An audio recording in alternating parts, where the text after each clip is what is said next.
Utauwa pamoja na kuridhika ni jambo jema, kwa kuwa hatukuja na kitu duniani wala hatuwezi kutoka na chochote. Huu ni ufahamu ambao kabisa tunatakiwa kuwa nao sisi tunaojiita wa Kristo ama tunaoliitia jina la Bwana.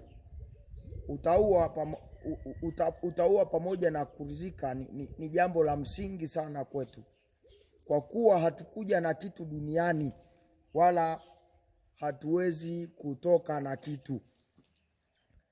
Kumekuwa na hii namna ambayo ni kama ukiingia kwenye wokovu, kuna vitu kama vinachakaa. Kuna vitu kama vinachakaa. Kimsingi si kwamba vinachakaa, ni namna ambavyo imani inamkunja mtu kumwelekeza katika njia ya Bwana. Hususani wale ambao wanajiingiza kwenye imani kutafuta vitu vya maisha haya, iwe ni mke, nyumba, magari, bila kuwa na uelewa huu ya kwamba utauwa ni pamoja na kuridhika, kwa maana hatukuja na kitu duniani wala hatuwezi kutoka na kitu. Wanajikuta wakiangukia pabaya, kwa sababu vitu vile ni kama imani yenyewe.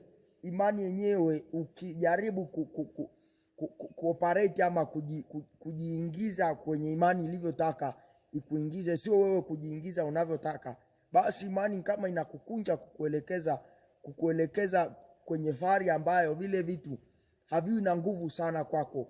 Kimsingi vinaweza hata visiwepo kwa wingi uliokuwepo kabla, lakini ukajikuta kwenye fahari ya juu zaidi, ukajikuta kwenye fahari ama bubujiko ambalo linafunika mwili au maisha yako, lililo juu ya vile vitu, lililo juu ya vitu. Nilichokuwa nataka kusema, niseme nini?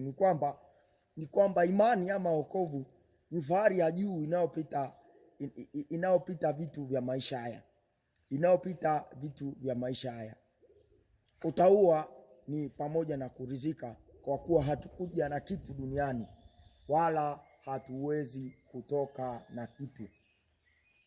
Ni kushirikishe tu haya mambo machache ya kwamba kuchakaa kwa vitu kusikufanye wewe uchakae. Kuchakaa kwa vitu vinavyokuzunguka wewe uliyeingia kwenye imani visikufanye na wewe uchakae, nikiwa na maana ya kwamba kama ilikuwa ni bidii fulani kwenye maombi, kwenye kutenda mema, ile bidii isipungue. Kama kuna ugumu fulani unapitia, wewe ng'ang'ana na kusudi ama maisha yale ambayo yatakusogeza karibu na Mungu. Vitu vya maisha haya vikichakaa ama vikifyonzwa kwa namna yoyote kwenye maisha yako, usipunguze zile juhudi za kumtafuta Mungu. Usipunguze. Endelea tena kwa moyo ule ule. Hatimaye utafika kwenye ile kusudi ama utafika kwenye ile picha ambayo Kristo alitaka tuwe nayo.